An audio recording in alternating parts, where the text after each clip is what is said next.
Good morning students, I am Vineet Uttam, your assistant teacher, and we are discussing the chapter number 4 of geography. The chapter name is climate, and today we will discuss about the factors that affecting India's climate. मतलब ऐसे factors जो भारत के climate को change करते हैं। तो सबसे पहले इसके बारे में बात करते हैं लैटिट्यूड। इसका जो पहला पार्ट है वो है लैटिट्यूड। अब लैटिट्यूड मोस्टली लोगों को पता होगा क्योंकि क्लास 4 5 से स्टार्ट हो जाता है और 6 7 तक रहता है। तो जो लैटिट्यूड होता है वो लेके भी रेखाएं होती हैं। अगर आप ये मान के चलिए ये हमारी पृथ्वी है तो ये ऐसे जाता है तो ये 0 डिग्री पर इसको इक्वेटर बोलते हैं और इसी तरीके से ये ऐसे ऐसे लाइन्स जाती रहती हैं। ठीक है, ये क्या होता है, ये लैटिट्यूड्स है। अब लैटिट्यूड्स के बारे में मैं आपको बता देता हूँ कि जो लैटिट्यूड होता है तो जो सूर्य होता है ना, तो सूर्य की जो सीधी किरणें होती हैं वो किस पे पड़ती है, वो पड़ती है सीधे लैटिट्यूड्स पे। अब होता क्या है कि ये सामने सूर्य की किरणें पड़ रही हैं तो इससे क्या होगा कि जब सूर्य की किरण जिस हिस्से पर पड़ेगी वो वाला हिस्सा क्या हो जाएगा, वो गर्म हो जाएगा, वहाँ पर बहुत अधिक गर्मी होती है। इसीलिए जैसे जैसे हम लोग ऊपर की तरफ जाते हैं, जब ऊपर के 0 डिग्री से ऊपर की तरफ हम लोग जाएंगे तो वहाँ का एरिया ठंडा होता चला जाता है। क्यों ऐसा होता है, क्योंकि जो सूर्य की रेस होती है, जो सन रेस होती है, वो यहाँ पर सीधे पड़ रही होती है, ना कि ऐसे, है ना। अब ऐसे तो सूर्य की किरण पड़ती नहीं है, इसीलिए ये हिस्सा गर्म हो जाता है और ऊपर जाने पर यह हिस्सा हमको ठंडा मिल जाता है। अब जब आप गर्मी की छुट्टियों पे कहीं पे किसी हिल स्टेशन पे जाते होंगे तो वहाँ पर आपने देखा होगा कि जैसे जैसे आप माउंटेन्स की तरफ जाते हैं वैसे वैसे वहाँ का जो टेम्परेचर है वो कम होता जाता है और वहाँ पर धीरे धीरे आपको गर्मी कम होती चली जाएगी। और जब आप टॉप पर पहुँचेंगे, जब वहाँ पर सबसे टॉप पर पहुँचते हैं तो जो टेम्परेचर होता है वो क्या हो जाता है, लो हो जाता है। क्या हो जाता है, लो हो जाता है। ठीक है, दूसरा इसका फैक्टर है जिसको बोलते हैं एल्टीट्यूड। एल्टीट्यूड के बारे में भी मोस्टली लोग जानते हैं, हम लोग लास्ट ईयर के चैप्टर्स में डिस्कस कर चुके हैं। लैटिट्यूड का मतलब होता है, अगर एक बेसिक मतलब मैं आपको बताऊं तो हाइट।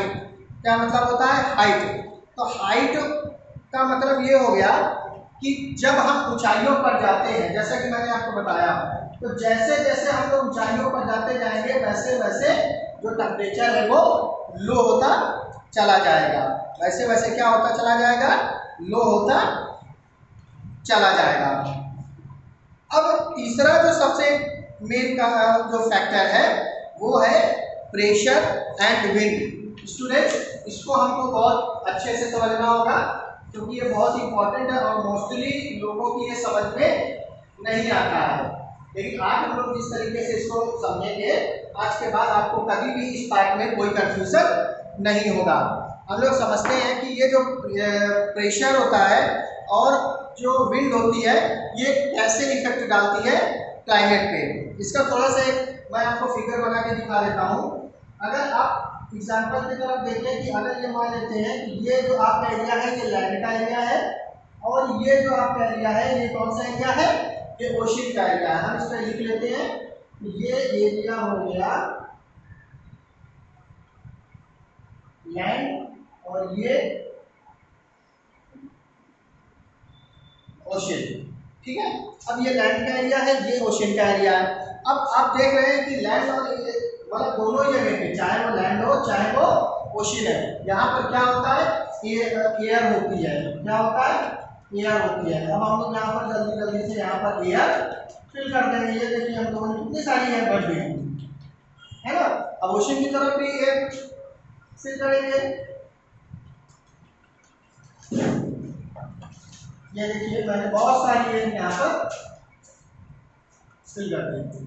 ठीक है, अब होता क्या है कि अगर हम लोग समर के बारे में बात करें, मतलब अगर गर्मी के बारे में हम लोग बात करें, अगर हम लोग समर के बारे में अगर हम लोग बात करेंगे तो समर में होता क्या है कि जब गर्म होता है तो गर्म होने के बाद ये हवा जो होती है ये गर्म हो जाती है। क्या हो जाती है, ये हवा गर्म हो जाती है। मतलब जो एयर होती है इसका टेम्परेचर क्या हो जाता है, हाई हो जाता है। इसका टेम्परेचर क्या हो जाता है, हाई हो जाता है। मैं इसको शॉर्ट में लिख रहा हूं, हाई टेम्परेचर, ठीक है। ये टेम्परेचर क्या हो रहा है, हाई हो रहा है। अब जब टेम्परेचर, और इधर ओशन है, तो ओशन में क्या होगा, क्योंकि यहाँ पर ओशन में बहुत अधिक मात्रा में वाटर होता है, इस वजह से ये जो यहाँ पर जो एयर होती है ये हॉट तो होती है लेकिन बहुत कम, मतलब नॉर्मल हॉट होती है। यहाँ पे जो टेम्परेचर होता है वो क्या होता है, लो होता है। क्या होता है, लो होता है, मतलब हॉट तो होता है, लेकिन ये जो लाइट का एरिया है, मैंने आपको बताया था जब अभी फिगर बनाया था मैंने, तब आपको बताया था कि ये एरिया ज़्यादा इफेक्ट करता है, तो यहाँ पे पानी होने की वजह से यहाँ पर बहुत कम टेम्परेचर वेरी करता है, ठीक है। तो ये एरिया क्या हो गया, हॉट हो गया। अब जब हॉट हो गया तो ये जो एयर है ये क्या होती है, गर्म हो जाती है।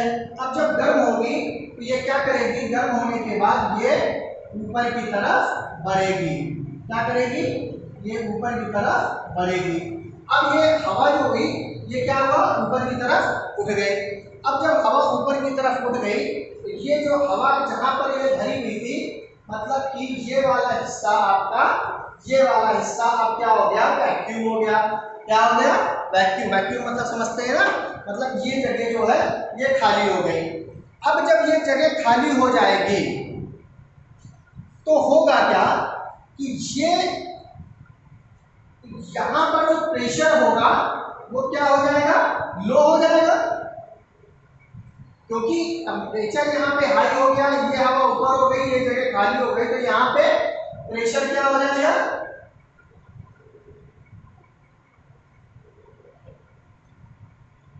प्रेशर क्या हो जाएगा, प्रेशर लो हो जाएगा। प्रेशर लो हो जाएगा। जब प्रेशर लो हो जाएगा तो ये वाली जो हवा होती है, ये वाली हवा होती है, वो इस स्थान से चलकर यहाँ पे भरने के लिए आ जाती है। आपने एक चीज देखा होगा कि अगर आप किसी दो बर्तन पे, मान लीजिए दो पानी की टंकी है, और अगर दोनों को आपस में कनेक्ट कर दिया जाए तो जैसे ही एक तरफ की पानी की टंकी खाली होगी तो दूसरी तरफ की पानी, जो पानी की टंकी का पानी होगा वो उसको जो खाली वाली की तरफ क्या हो जाएगा, आने लगेगा, भरने लगेगा उस जगह को, होता है ना। ऐसे ही इसमें भी होता है, यहाँ पर क्योंकि एयर है और ये एरिया वैक्यूम हो गया, तो यहाँ पर ये जो एयर है ये इसको फिल करने के लिए आ जाती है। क्या हो जाता है, आ जाती है। यही चीज, इसी को विंड कहते हैं। क्या कहते हैं, ये क्या है, यही क्या है,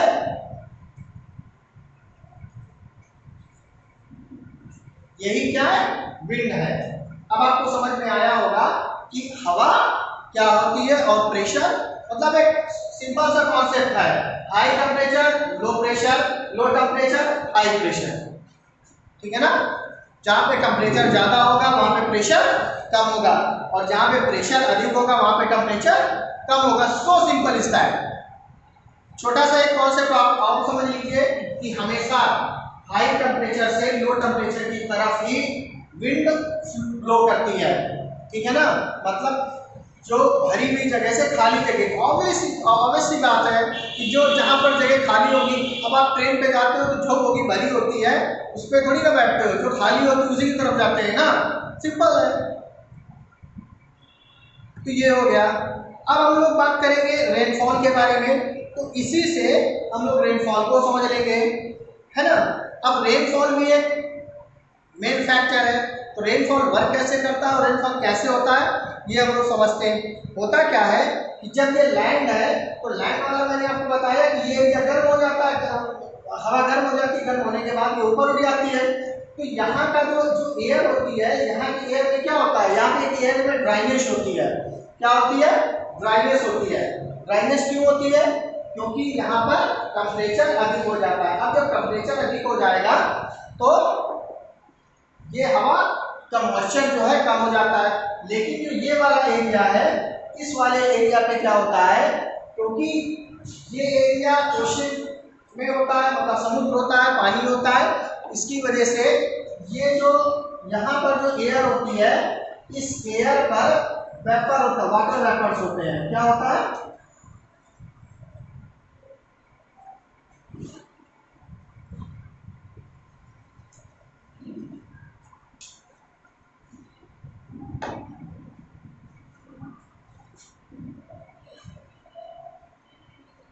तो वाटर वेपर्स होते हैं। तो अब ये वाटर वेपर्स, जो वाटर वेपर्स ये होते हैं, तो इसमें क्या होती है, नमी हो गई और इसमें ड्राइनेस हो जाती है।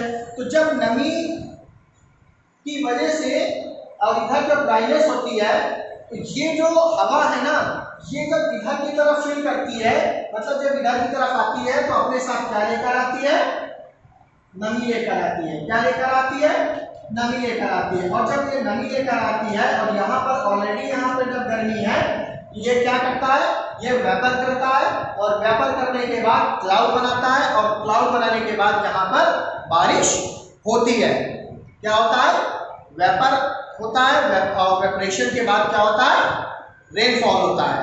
ठीक है, आई होप आपको समझ में आया होगा। और इससे आसान और इससे अच्छे तरीके से मुझे नहीं लगता है कि और कोई तरीका इसका समझने का। अब हम लोग बात करते हैं distance of the sea level. तो distance of the sea level के लिए फिर मैं आपको वही वाला एक एरिया बता देता हूँ, वो फिगर बताता हूँ। वैसे तो आपको मैं बता चुका हूँ, लेकिन एक बार फिर से बता देता हूँ। होता क्या है कि ये वाला एरिया क्या है, पानी से आपके घिरा हुआ है। ये वाला एरिया क्या है, आपका पानी से घिरा हुआ है। और यहाँ पर क्या है, यहाँ पर तो आपकी लैंड है। ये क्या है, ये लैंड का इलाका है। अब होता ये है कि जो एयर, जो हवा होती है, वो ऐसे भी चल रही होती है और ऐसे भी चल रही होती है, क्योंकि लैंड से भी हवा जाती है ओशन की तरफ, और ओशन से भी लैंड की तरफ जाती है। तो इस एरिया पे पानी अधिक होने के कारण और एयर जब इधर आ जाती है, तो ये वाला जो एरिया है आपका कोस्टल एरिया, ये वाला पूरा एरिया बहुत अधिक टेम्परेचर वेरी नहीं करता है। जबकि ये एरिया जिसको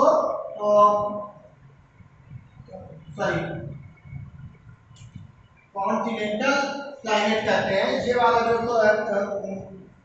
मतलब एरिया है, यहाँ पर टेम्परेचर वेरी करता है। अब बात करेंगे ओशन करंट्स के बारे में। ओशन करंट्स क्या होती हैं, तो अब इससे आप समझ लीजिए कि जो जल धाराएं होती हैं, जैसे जो नदियां होती हैं, तो नदियों में आपने देखा होगा कि पानी फ्लो कर रहा होता है, बह रहा होता है। इसी तरीके से जो हमारी ओशंस होती है ना, तो ओशंस में भी पानी क्या होता है, बह रहा होता है तेजी से। आप अगर बीच वगैरह गए होंगे तो आपने देखा होगा वहां पर। तो जो ये वाटर है जो फ्लो कर रहा है, तो इसी को हम लोग बोलते हैं ओशन करंट्स। अब ये ओशन करंट्स होता है, ये दो तरीके की होता है। पहला कोल्ड ओशन करंट, दूसरा वार्म ओशन करंट। मतलब एक ठंडी जल धाराएं और दूसरा गर्म जल धाराएं। अब ठंडी जल धारा और गर्म जल धारा, अब इसको समझ लेते हैं कि होता क्या है और कैसे ये वर्क करती है। देखिए, आप ऐसे समझिए कि जो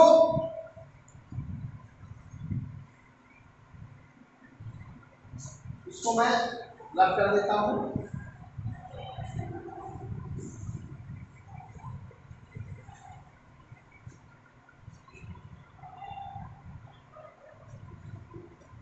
तो जो वार्म करंट ओशन होता है, ये जब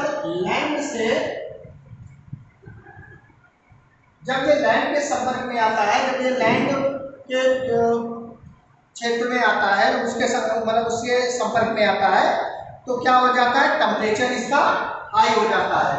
क्या हो जाता है, टेम्परेचर हाई हो जाता है। क्या हो जाता है, टेम्परेचर हाई हो जाता है। और इसी तरह इसका उल्टा भी होता है।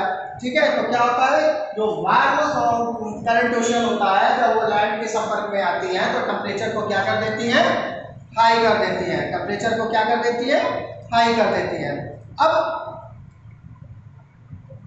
अब लास्ट जो हम लोगों का इसका टॉपिक है, वो है द रिलीफ स्ट्रक्चर।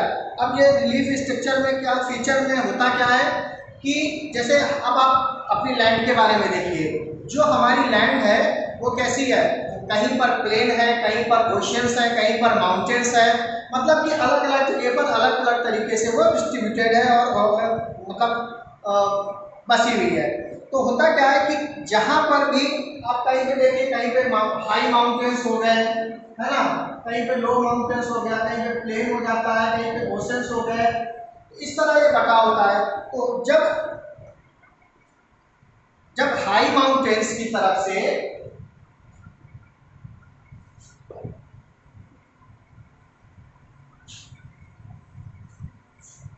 अब इसको मैं आपको थोड़ा सा समझा देता हूं, तो ये भी आपको कभी भूलेगा नहीं। अब आप ऐसे समझिए, अब ये माउंटेन है। अब होता क्या है कि जब हवा चलती है तो यहाँ पर जब तेजी से मतलब हवा चली, तो ये जब विंड यहाँ पे ऐसे जाती है, ये माउंटेन्स क्या कर देते हैं, ये mountains as a barrier work करते हैं और इस विंड को इस एरिया पे पहुंचने नहीं देते हैं। क्यों? क्योंकि ये जब ऐसे हवा चलती है तो ये माउंटेन से टकरा जाती है और माउंटेन से टकराने के बाद इस एरिया पे मतलब the opposite side of the mountain वो एयर ब्लो नहीं कर पाती या पहुंच नहीं पाती है। फिर इसी का दूसरा एक रीजन हो जाता है कि इसी तरीके बारिश का भी इसमें फैक्टर होता है। अब होता क्या है कि जो हवा, जैसे मान लीजिए कि ये हवा अगर वैसे ड्राई चल रही है तब तो कोई दिक्कत नहीं है, लेकिन अगर इस हवा में नमी है, अगर इसमें मॉइस्चर है, तो ये होता क्या है, मॉइस्चर होने के बाद ये वाली हवा आती है, इन पत्थरों मतलब इन माउंटेन से टकराती है और माउंटेन से टकराने के बाद ऊपर निकल जाती है और ऊपर निकलने के बाद क्लाउड बनाती है। क्लाउड बनाने के बाद वो रेनफॉल करती है, मतलब वहां पर बारिश हो जाती है। इसीलिए आपने देखा होगा कि जो माउंटेन्स एरिया होते हैं वहां पर बहुत जल्दी जल्दी जो वेदर है वो चेंज होता है। हो सकता है कि थोड़ी देर बारिश हो जाए, इसके बाद बंद हो जाए, फिर धूप निकल आए, फिर बारिश हो जाए, तो ये इसीलिए जल्दी जल्दी होता है। अब आपको समझ में आ गया होगा कि क्या क्या फैक्टर्स है और किसकी वजह से ये क्लाइमेट चेंज होता है। स्टूडेंट्स, आई होप कि ये वीडियो आपको पसंद आया होगा। But if you have any query, if you have any doubt, if you want to ask anything about related to this chapter, then you can ask me. Till then, bye bye.